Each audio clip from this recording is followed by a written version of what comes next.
جس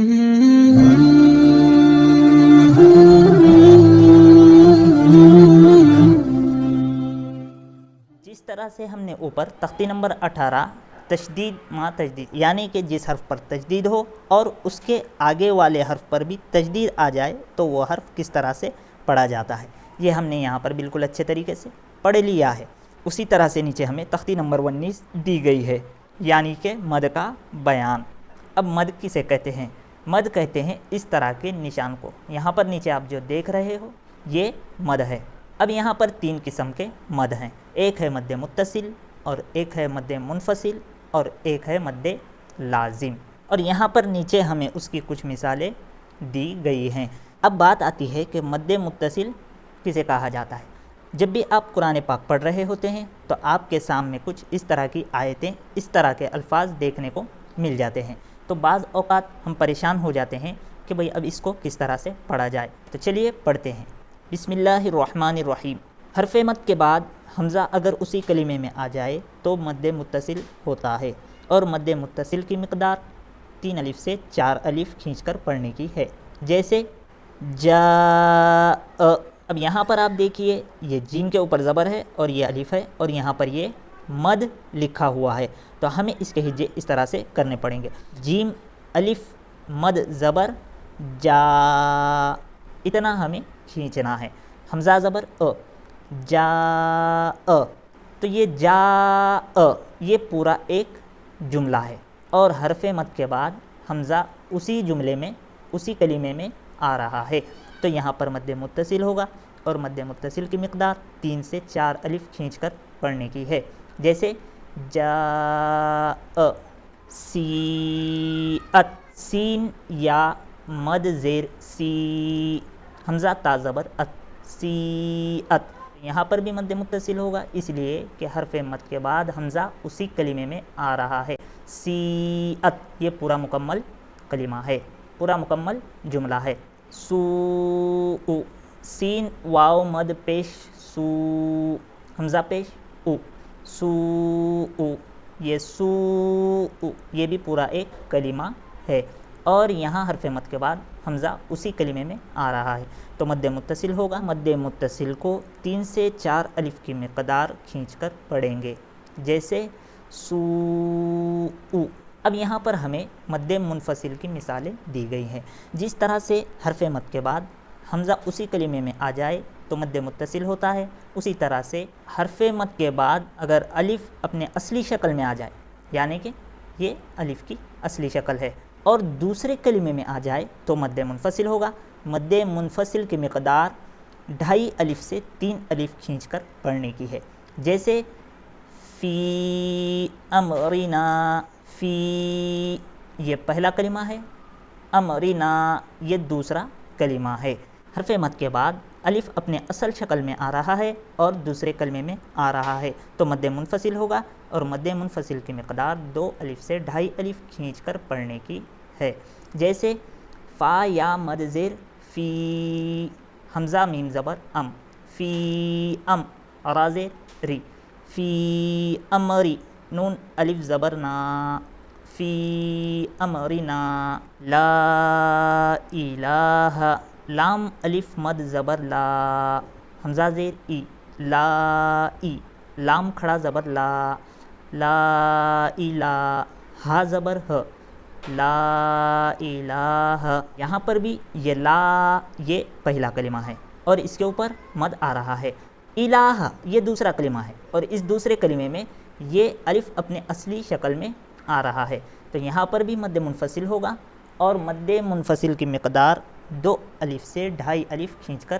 پڑھنے کی ہے، جیسے لام الف مد زبر لا، حمزہ زیر ای، لا ای، لام کھڑا زبر لا، لا الہ، ہا زبر ہ، لا الہ، انا انزلنا، حمزہ نون زیر ان، نون الف مد زبر نا، انا، یہ ایک جملہ ہو گیا۔ حمزہ نون زبر ان، زا لام زبر زل، انزل، نون الف زبر نا، انزلنا یہ دوسرا کلمہ ہو گیا. انا یہاں پر حرف مد ہے اور انزلنا اس دوسرے کلمے میں الف اپنے اصل شکل میں آ رہا ہے تو یہاں پر بھی مد منفصل ہوگا اور مد منفصل کو 2 الف سے 2.5 الف کی مقدار کھینچ کر پڑھیں گے. جیسے انا انزلنا. اب یہاں پر ہمیں مد لازم کی کچھ مثالیں دی گئی ہیں. جس طرح سے حرف مد کے بعد حمزہ اسی کلمے میں ہو تو مد متصل ہوتا ہے. مد متصل کو 3 الف سے 4 الف کھینچ کر پڑھا جاتا ہے. اسی طرح سے حرف مد کے بعد الف اپنے اصل شکل میں آ جائے دوسرے کلمے میں آ جائے تو مد منفصل ہوتا ہے اور مد منفصل کو 2 سے 2.5 الف کھینچ کر پڑھا جاتا ہے. اسی طرح سے حرف مد کے بعد والے حرف پر جزم یا تشدید آ جائے تو مد لازم ہوتا ہے اور مد لازم کو 3 سے 3.5 الف کی مقدار کھینچ کر پڑھنا چاہیے. جیسے آن حمزہ لام مد کھڑا زبر آل. اب یہ یہاں پر حرف مد ہے اور اس لام کے اوپر جزم آ رہا ہے. جب حرف مد کے بعد جزم یا تشدید آئے تو مد لازم ہوتا ہے تو اسے 3 سے 3.5 الف کی مقدار کھینچ کر پڑھا جائے گا. جیسے حمزہ لام مد کھڑا زبر آل. حمزہ کھڑا زبر آ آل آ. نون زبر ن آل آن. حاجوک.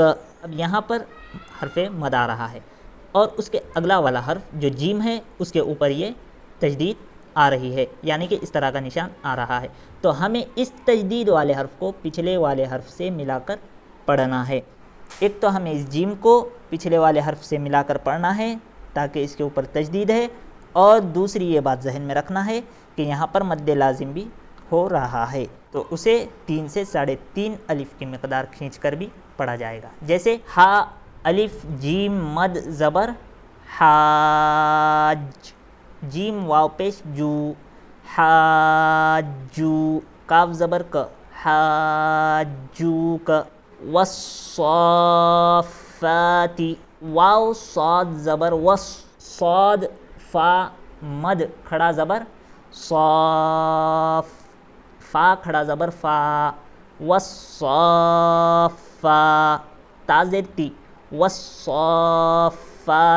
یہاں پر صاد کے اوپر تشدید ہے اور تشدید کے اوپر یہ مد آ رہا ہے اور تجدید والے حرف کو پچھلے والے حرف سے ملا کر پڑھتے ہیں یعنی کہ اس کے پچھلے والا حرف واو ہے تو اس واو کو صاد سے ملا کر پڑھیں گے. جیسے واو صاد زبر وس اور صاد کے آگے والا حرف یہ جو ہے فا اس کے اوپر بھی تجدید آ رہی ہے تو ہمیں اس فا کو اس صاد سے ملا کر پڑھنا ہے. جیسے صاد فا مد کھڑا زبر صاف اس طرح سے اور حرف مد کے بعد والے حرف پر تجدید بھی آ رہا ہے تو یہاں پر مد لازم ہوگا اور مد لازم کو 3 سے 3.5 الف کی مقدار کھینچ کر بھی پڑھا جائے گا.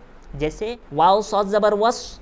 صاد فا مد کھڑا زبر صاف. فا کھڑا زبر فا. والصافا. تا زیر تی والصافاتی. تو یہاں پر ہم نے تختی نمبر 18 تجدید مع تجدید اور تختی نمبر 19 مد کا بیان ان دونوں کو بالکل اچھے طریقے سے سمجھ لیا ہے اور پڑھ لیا ہے. اگر آپ کے سمجھ میں نہ آئے تو آپ اس ویڈیو کو بار بار دیکھیے.